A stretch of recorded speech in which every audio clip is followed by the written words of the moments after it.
नमस्कार मैत्रिणींनो, स्वागत आहे तुमचं आजच्या व्हिडिओमध्ये। अनंत कोटी ब्रह्मांड नायक राजाधिराज योगीराज श्री स्वामी समर्थ महाराजांना वंदन करून आपण आजच्या व्हिडिओला सुरुवात करणार आहोत। तर आजच्या व्हिडिओचा विषय आहे की आपल्या घरामध्ये आपण म्हणतो वास्तुदोष।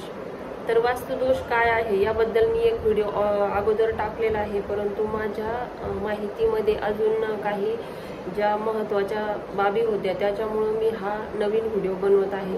तर वास्तुदोष निवारणासाठी आपण काय करू शकतो किंवा वास्तुदोष निवारणासाठी कोणते उपाय बरोबर आहेत, कोणते चुकीचे आहेत हे आपण आजच्या व्हिडिओमध्ये बघणार आहोत। तर काय करायचं आहे की घरात दर महिन्याला एक किंवा मग वर्षातून 7 अशी गुरुचरित्र पारायण आपण केली पाहिजे। कारण या गुरुचरित्र ग्रंथामध्ये अशी शक्ती आहे की आपल्या घरातील सर्व वास्तुदोष आणि आपल्या सर्व इच्छा पूर्ण ते करतं। ज्यांना गुरुचरित्र पारायण हवनयुक्त जर करता आलं तर अतिशय उत्तम। ज्यांना जमेल त्यांनी हवनयुक्त करा आणि ज्यांना नाही जमणार त्यांनी आपलं पारायण केलं तरी चालेल। त्याचप्रमाणे घरात रोज क्रमशः 3 अध्याय स्वामीचरित्र सारामृत आणि 11 माळी श्री स्वामी समर्थ जप हा केला गेलाच पाहिजे। ही तर आपली स्वामी समर्थ सेवेकरांची नित्य सेवा आहे। याने काय होतं तर आपली जे आहे आपली जी गुरुभक्ती आहे त्याला काय चालना मिळत असते। म्हणून रोज 3 अध्याय स्वामीचरित्राचे आणि 11 माळी जप आपण केलाच पाहिजे।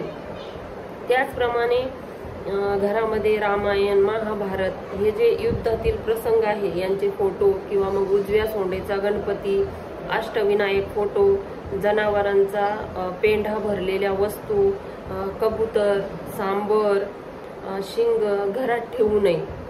तसेच येणाऱ्या लग्नपत्रिका ज्यावर उजव्या सोंडेचा गणपती आणि गणपतीचे जे चित्र असतात या वस्तू आपण घरात कधीच ठेवू नये। आपण काय करतो, लग्नाची पत्रिका आली तर आपण म्हणतो त्यावर देवाचा फोटो आहे। खूप साऱ्या पत्रिका वर्षानुवर्ष आलेल्या पत्रिका आपल्याकडे संचित करून ठेवतो। तर काय करायचं आहे, या पत्रिका आपण घरामध्ये ठेवायच्या नाही, तर त्याचं योग्य काहीतरी विल्हेवाट लावायची आहे। त्याचप्रमाणे नवीन घरात जर आपण राहायला गेलो किंवा नवीन जागेत जर आपण राहायला गेलो तर शांती, त्या जागेची शांती केल्याशिवाय किंवा मग कलश पूजन करून नंतर त्या घरामध्ये आपण राहायला जायचं किंवा त्या जागेचा काय आहे तो आपण सदुपयोग करायचा आहे। घरात झाडताना नेहमी दक्षिणेकडून उत्तरेकडे, पश्चिमेकडून पूर्वेकडे, वरील सर्व वर्णन राहण्याच्या तसेच कामाच्या जागेस दुकानांना पण लागू आहे। फॅक्टरी, व्यावसायिक जागेची रचना, सेवा केंद्राकडून किंवा मग आर्किटेक्ट, इंजिनियर यांचा सल्ला घेऊनच आपण आपल्या घराची जी रचना आहे किंवा मग आपल्या ऑफिसची जी रचना आहे ती आपण त्यांच्या सल्ल्यानुसार करून घ्यायची आहे। त्याचप्रमाणे घरात जर मानसिक शांती, सुख समाधान, आर्थिक स्थैर्य जर हवे असेल तर प्रत्येकाने वास्तुशास्त्राचा उपयोग करून घेतला पाहिजे। त्यासाठी आपल्या दिंडोरी प्रणित केंद्रामध्ये शास्त्रशुद्ध मार्गदर्शन मिळते। अर्थात वास्तुशास्त्रानुसार जर आपल्या घराची रचना असेल तर घरात भगवान श्री स्वामी समर्थ महाराजांची सेवा असणे आवश्यक आहे।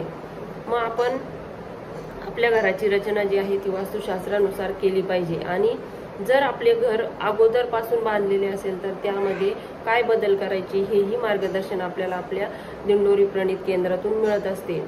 तसेच ज्यांना जमेल त्यांनी दर अमावस्येला 900 श्लोकी जे नवनाथ ग्रंथ आहे त्याचं पारायण अवश्य करावं, ज्यांना शक्य आहे त्यांनी।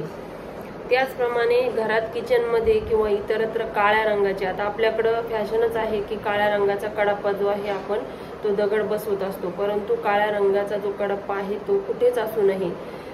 त्याने काय होतं तर आजार घरामध्ये होतात। घरात फाटक्या तुटक्या चपला, भांडी, फर्निचर अजिबात ठेवू नये।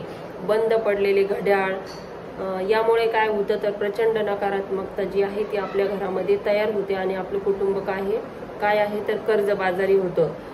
दुःख, दैन्य वाढत जाते आणि यावर विना तोडफोड अगदी साधा सरळ उपाय म्हणजे आपल्या गुरुमाऊली यांनी सांगितले आहे ते त्यांनी आपल्या हितगुजमध्ये सांगितले आहे ते मी नक्की आपणास सांगण्याचा प्रयत्न करेल। तसेच दक्षिण ही यमाची दिशा असते। मग या दिशेस देवघर, किचन किंवा प्रवेशद्वार आपल्या घराचं असू नये। दक्षिणेच्या नैऋत्य कोपऱ्यात कधीही टॉयलेट, प्रवेशद्वार, बाथरूम, सांडपाणी असू नये। देवघर आपल्या घराच्या ईशान्य कोपऱ्यात असावे। गेस्ट रूम नेहमी वायव्य दिशेत असावी, या प्रकारे आपल्या घराची रचना असली पाहिजे। तसेच आग्नेय कोपऱ्यातच स्वयंपाकाची शेगडी म्हणजे अग्नी असावी। घर मालकाचे बेडरूम नैऋत्य कोपऱ्यातच असावे, त्याच कोपऱ्यात पैशाची तिजोरी उत्तर दिशेस तोंड करून असावी। झोपताना आपले डोके दक्षिण अगर पश्चिमेस करून झोपावे। आरसे, आपल्या घरात जे आरसे आहेत ते पूर्व उत्तर या भिंतीस आपण लावले पाहिजे। त्याचप्रमाणे आपल्या घराचं जे प्रवेशद्वार आहे ते पूर्व उत्तर किंवा ईशान्य पूर्व किंवा वायव्य पश्चिम तसेच पश्चिम मध्य किंवा उत्तर मध्य दिशेस असावे, ते अतिशय शुभ असते। आपल्या शेतात जर विहीर असेल तर ती फक्त ईशान्य किंवा पूर्व मध्य भागात असावी। ही बाजू खोलगट असावी, ती विहीर चौकोनी असावी, वर्तुळाकार नसावी। मुलांची अभ्यासाची खोली घराच्या उत्तरेस असावी। त्यांनी अभ्यास करताना उत्तर दिशेस तोंड करून डोक्यावर पिरॅमिड ठेवून अभ्यास केला तर खूप सारा फरक पडतो, म्हणजे केलेला अभ्यास लक्षात राहतो। आता ही जी माहिती मी सांगितली हे सर्व माहिती जी आहे ते आपले दिंडोरी प्रणित स्वामी समर्थ सेवा मार्गातील परमपूज्य गुरुमाऊली यांनी लिहिलेल्या ज्ञानदान ग्रंथ 3 मधून घेतलेले आहे। तुम्ही पण हा ग्रंथ वाचू शकता, घेऊ शकता आणि अभ्यासू शकता।